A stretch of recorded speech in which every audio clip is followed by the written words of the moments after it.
नमस्कार श्रोताओं। 2 माह के अंतराल के बाद हिंदी साहित्य के कुछ अनमोल रत्न लेकर हम पुनः आपके समक्ष उपस्थित हैं। इस बीच निरंतर संपर्क बनाए रखकर आपने हमारा जो उत्साहवर्धन किया है उसके लिए हार्दिक धन्यवाद ज्ञापित करते हैं और विश्वास दिलाते हैं कि पूर्व की भांति हमारी पाक्षिक श्रृंखला अवलोकन नित्य नूतन पुस्तकों से आपका परिचय कराती रहेगी। आज डॉक्टर आराधना जिस पुस्तक पर अपने विचार प्रस्तुत करेंगी उसका शीर्षक है भाव पुष्प और रचनाकार हैं श्रीमती उषा अवस्थी जी। नमस्कार।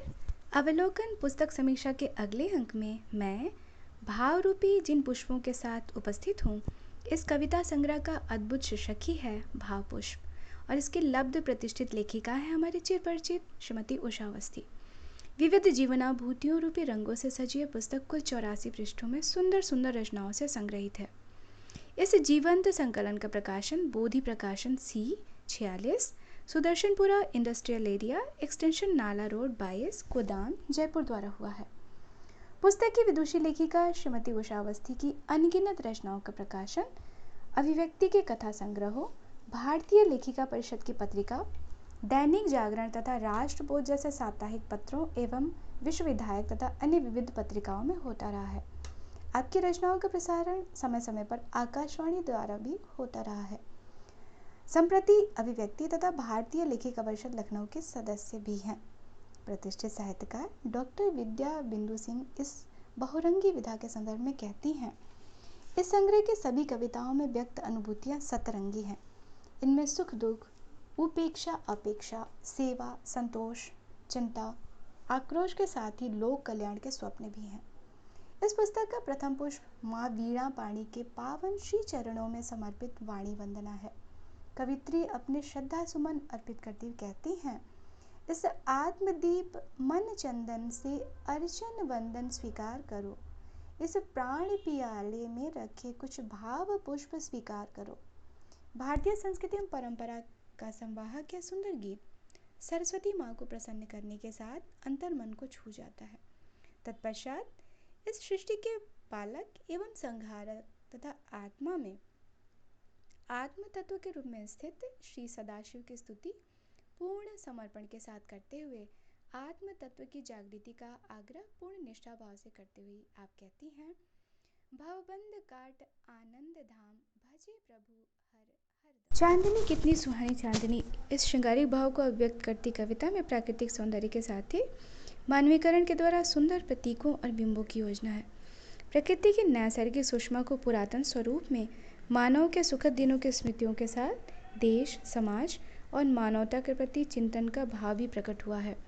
मानवीय संवेदना के बदलते स्वरूप का अंकन अब वे भाव कहाँ आते नामक रचना में हुआ है।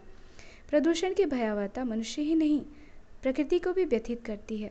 इस चिंता के भाव को कवित्री प्रदूषण नामक कृति में अभिव्यक्त करती हैं। सर्जिकल स्ट्राइक वीर सैनिकों के शहादत को नमन करता है।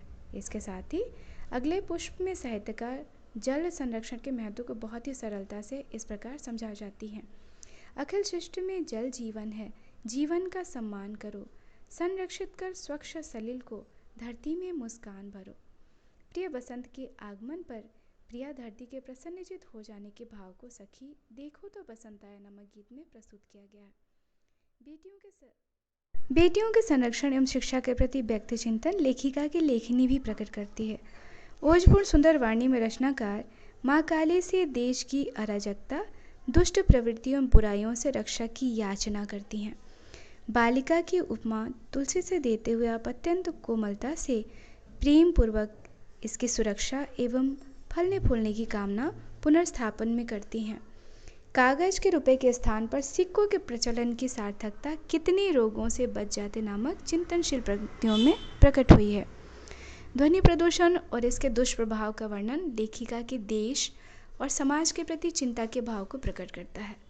प्रौद्योगिकी के विकास की भयावहता तथा रिश्तों में पुनः अपनेपन की कामना नहीं मिठाई मोबाइल पर शीर्षक रचना में अभिव्यक्त हुई है, जो अत्यंत प्रासंगिक है। पर्यावरण संरक्षण की चिंता कवित्री की संवेदनशीलता को प्रकट करती है। सृष्टि के रचयिता आदिशक्ति का प्रतिबिंब कविता आदिशक्ति में स्त्री को बताया गया है। श्रम के महत्व का प्रतिपादन करने के साथ लेखिका भारतवर्ष का गौरवगान करती भी प्रस्तुत हुई हैं। संबंधों के बदलते स्वरूप को लेखिका अभिव्यक्त करती इसे सहजनी की जैसे सीख दे जाती हैं। अपार बल एवं शक्ति को धारण करने वाले पवन तनय अंजनी पुत्र श्री महाबली हनुमान की स्तुति जय जगवंदन शीर्षक कविता में की गई है। सायंकालीन वातावरण का प्राकृतिक मानवीकरण के माध्यम से सुंदर चित्रण करती कवित्री भावबोध के धरातल पर अंतर्मन को छू जाती हैं। ज्ञान, श्रम एवं शिक्षा की महत्ता का प्रतिपादन श्रमिक शीर्षक रचना में अत्यंत प्रेरणादायी है। शिक्षा और राजनीति कविता शिक्षण संस्थानों के अंदर राजनीति और यूनियनों के द्वारा अपने स्वार्थ पूर्ति के लिए उपयोग की जाने की प्रवृत्ति पर कुठाराघात शिक्षा और राजनीति में किया गया है। ईश्वर की उपहार माँ के प्रति उपेक्षा और तिरस्कार की भावना की निंदा तथा इसके प्रति सम्मान जगाने का प्रयत्न स्वयं से वादा करे शीर्षक पुष्प में प्रस्तुत हुआ है। बसंत के गीत गाती लेखिका प्रकृति के अद्भुत रूप सौंदर्य को इस प्रकार से दर्शा रही हैं। शीतल सुगंधित मलय को लिए संग ऋतुराज तो स्वागत को खड़ा, धरती ने ओढ़ी बसंती ये चूनर। देशगान में राष्ट्र के गौरव की महिमा का गान के साथ ही इसकी रक्षा तथा वीर सैनिकों के प्रति श्रद्धा सुमन अर्पित किया गया है।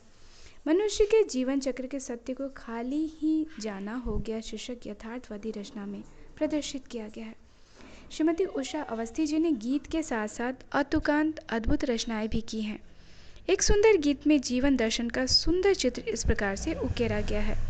जिंदगी थोड़ा ठहर जाओ, जरा धीरे चलो, तेज इस रफ्तार से घात से प्रतिघात से वक्त रहते संभल जाओ, जरा धीरे चलो जिंदगी। इस तरह समग्रता से कवित्री के इस काव्य संकलन को देखने पर हम पाते हैं कि इनमें व्यक्त अनुभूतियाँ सतरंगी हैं, जिनमें सुख दुख, उपेक्षा, अपेक्षा, संतोष, सेवा, चिंता, आक्रोश के साथ ही लोक कल्याण की भावना भी प्रदर्शित हुई है।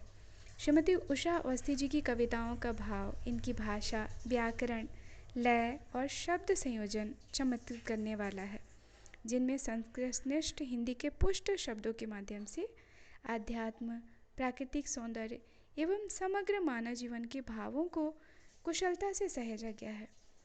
इस संकलन की शैली अभिधा शैली है, जिनमें प्रतीकों एवं बिंबों की सुंदर योजना है। सुगठित सघन गहरे भावों की कविताएं सुंदर भावबोध के धरातल पर खूबियों के साथ प्रस्तुत होती हैं। लेखिका का सांगीतिक ज्ञान इसमें 4 चांद लगा देता है। अतः इस पुस्तक का रसास्वादन अत्यंत आनंददायी होगा।